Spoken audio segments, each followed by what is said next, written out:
Well, the release of results from the latest census, that's last year's numbers, are always fascinating, and politically and socially, there is a change as the number of millennials born between 1981 and 1995 caught up with the number of baby boomers born between 1946 and 1965. And COVID also changed our community. There was a big interstate migration to Queensland and WA, plus there were 310,000 babies born. Lockdowns, it seems, created the biggest natural birth rate seen in years. But all this has an impact on where housing needs to be built and infrastructure as well. So let's bring in here Simon Kuestenmacher, who is the co-founder of the Demographics Group, who joins me now. Simon, many thanks for your time. It is fascinating just to see some of the changes in the demography, particularly the ageing of our community, that really goes, because as I say, this is about a social trend, but it's a political trend for the future as well.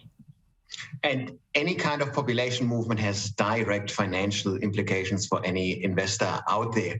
What we've seen here is, of course, the baby boomers slowly reaching the dying stage of the life cycle, if you will, and the millennials really coming of age. But the millennial generation could have been larger than it actually ended up being in the census, because we missed out on migration for about a year, really 2 years due to COVID. So the millennial generation will age and it will be not as big as it could have been. So you will forever have fewer millennial customers to market than we thought you might have before the pandemic. So, Simon, one thing I've heard you talk about before is about businesses in particular understanding millennials, because given the fact that they are going to be of the greatest number as a group of population going forward, to market to them, to understand them, to recognise their values is going to be key, isn't it? Absolutely. Not only are the millennials the largest group, they are right now, throughout the 2020s, moving into the highest spending phase of the life cycle. In your mid-40s, you spend more money than you will ever in your whole life, because you have a reasonably high income, because you had a couple of promotions. You have 1,700 kids at home. You have a big fat mortgage. Every dollar that you earn goes straight out the door, back into the economy. Australia, by sheer demographic dumb luck, goes through the post-pandemic economic recovery phase just in time when the biggest generation reaches the highest spending phase of the life cycle. So have a look where millennials are moving, where they are starting the families, because this is exactly where Bunnings, JB Hi-Fi, Barbecue Galore, where all these kind of big box retailers will make an absolute bonanza. Okay, does it say terribly much about the fact that there was changes in even the behaviour of work, the way in which people are working, and then also, I guess, even in some of the demographics around the birth rates that we've seen during the lockdown? Because normally Australia would rely for its growth in population on migration coming into the country. Exactly. And so this is where we have a couple of figures that some people get confused. So at the moment, we had heaps of births, simply because the biggest generation, the millennials, are just in their mid-30s. This is the time when people these days have kids. So therefore, you've seen lots of babies. The birth rate, though, dropped quite significantly, meaning the births per woman.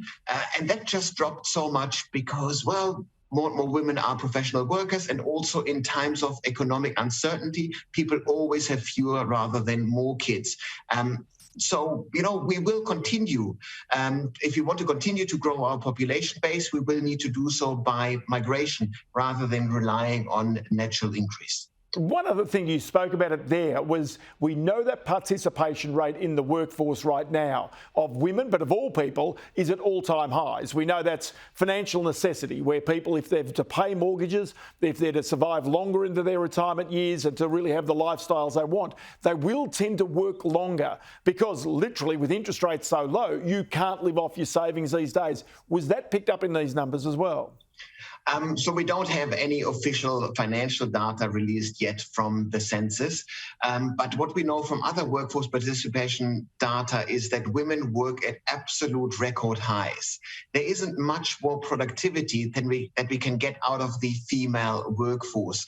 The last remaining bit was tried to be tackled in Victoria and in New South Wales when you made more generous childcare packages available, which is meant to induce induce or motivate more women to go back to work full-time sooner after first or childbirth than they previously did. But really, we kind of maxed out this. And we've seen this with the skill shortage across the country. You can only get so much productivity out of the existing workforce. We're now encouraging people to, stay in the workforce for a bit longer, to don't retire just yet.